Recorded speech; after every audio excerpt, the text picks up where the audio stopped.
Mais d'abord, dépenser beaucoup, ça ne veut pas dire uniquement de l'argent.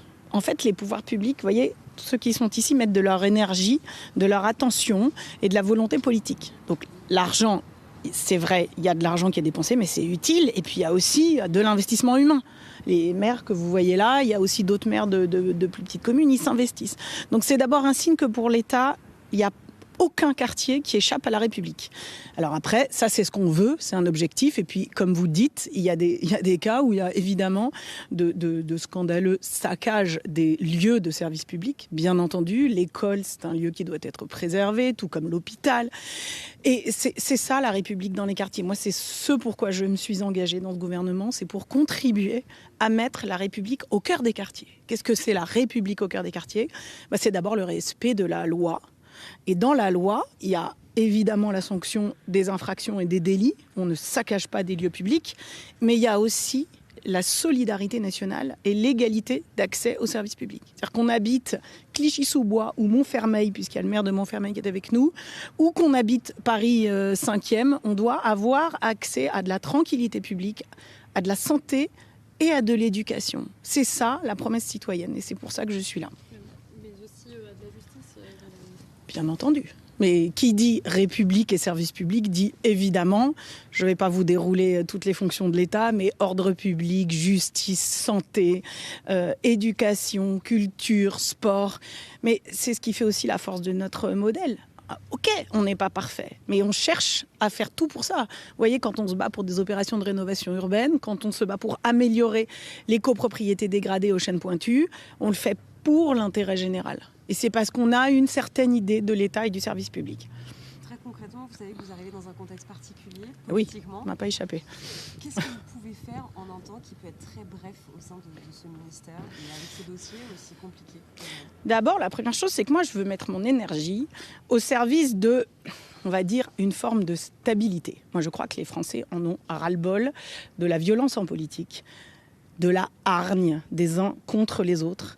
Et ils en ont assez de l'instabilité. Parce que l'instabilité institutionnelle, ça dessert notre pays sur les plans économiques et financiers. Alors une fois qu'on a dit ça, ça ne veut pas dire qu'il ne faut pas écouter ce qui ne va pas. Et donc c'est le deuxième axe de mon action ici, c'est de tout faire pour restaurer la confiance du citoyen dans l'action publique. Et là-dessus, on a beaucoup de travail. Vous dites qu'il y a beaucoup d'argent sur les quartiers politiques de la ville, c'est vrai. Mais il y a aussi des résultats qui sont obtenus. Il y a, par exemple, il y a des investissements dans le scolaire, avec plus de maîtres que de classes. Ça veut dire que dans les quartiers REP+, on met moins d'enfants dans les quartiers difficiles par enseignant. Et ça produit des effets. Il y a des investissements de rénovation. Il y a, par exemple, ce qui est mené ici pour les copropriétés dégradées. Il y a des choses qui se font. Donc là, vous voyez, la confiance, c'est aussi d'être capable de montrer ce qui se fait.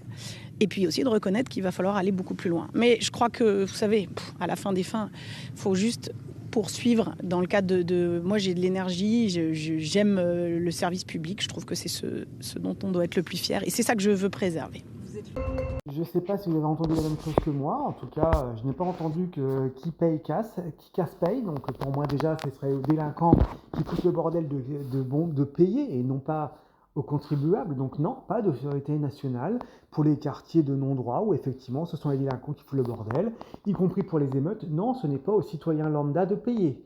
Je suis désolé de le dire, mais non, en fait, on ne va pas payer pour la terre entière, pour la casse de la terre entière.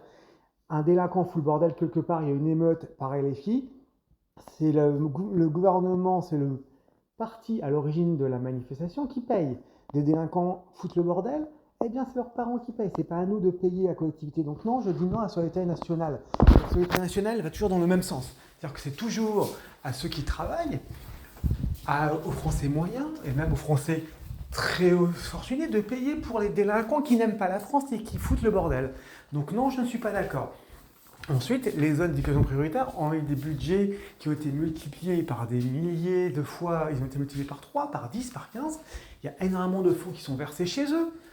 Et on ne sait pas où ça va, puisque c'est toujours autant de bordel. Il y a toujours des immeubles qui s'écroulent, il y a toujours des délinquances, il y a toujours des points de deal, il n'y a rien qui purge. Là-dessus, elle nous sort que l'éducation, c'est important, comme la santé, comme la culture.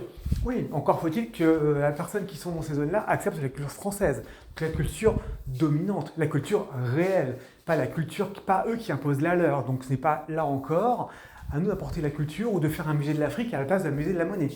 Oui, malheureusement, effectivement, non, ce n'est pas raciste le propos, c'est qu'il il y a une surreprésentation de ces problématiques-là dans cette population-là. Ça ne sert à rien de le dire que ce sont des enfants désœuvrés et que c'est la faute du citoyen lambda. À côté de ça, elle te sort qu'il faut qu'il y ait de la culture, du sport, de l'activité. Pour qu'il y ait de l'activité, pour qu'il y ait des sports, pour que des gens veuillent faire du sport, pour qu'il y ait des activités culturelles, pour qu'il y ait des bureaux qui s'installent dans ces coins-là, et pour redonner un peu de l'argent, encore faudrait-il qu'il y ait de la sécurité. Sans ça, il n'y a aucun employeur censé qui va s'installer. Sinon, ça va être comme à la Villette, on va payer des gardes du corps pour employer les salariés, pour accompagner les salariés à l'aller comme au retour. Donc non, ce n'est pas possible. Tout ce qu'elle nous dit de A à Z, elle est complètement à côté de la plaque. Elle a soi-disant de la volonté. La volonté, dans ce cas-là, c'est le budget de l'État qui doit diminuer, non pas le budget du citoyen. Donc c'est votre niveau de vie qui doit diminuer, c'est pas le nôtre. Là encore, vous avez la volonté. Non, c'est faux, vous n'avez pas la volonté puisque vous ne diminuez pas vos avantages. Donc à côté de ça, il y a des choses qui se font. Ah, probablement, il y a des choses qui se font. Il y a sûrement des organisations, des associations qui interviennent dans ces zones de non-droit et encore eux qu'elles interviennent. Mais ça n'intervient pas suffisamment puisque là encore, on est toujours sur la même problématique. Pour intervenir, il faut qu'on les laisse intervenir. Les professeurs qui sont plus nombreux que les élèves, déjà, est-ce que ces enfants sont scolarisés? La scolarité est pour tous. Est-ce qu'ils y vont?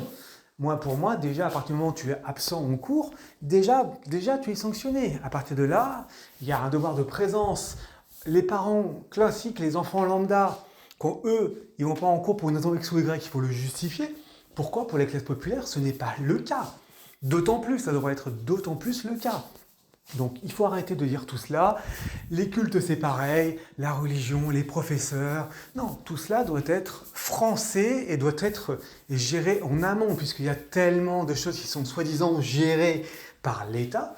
En ce cas, il doit être certain que ce soit le même discours qui soit apporté partout et que ce ne soit pas un discours anti-France, comme ça on est des colonisateurs et autres. Donc à un moment donné, toutes les conneries qu'elle nous a sorties là, en fait, on a tout faux, elle a tout faux, de A à Z, toujours rien compris. Il n'y a vraiment rien à faire. Quand est-ce qu'ils vont comprendre que les Français veulent moins d'immigration, plus de sécurité pour se balader chez eux, que cette population de non-droit, à un moment donné, elle soit sanctionnée?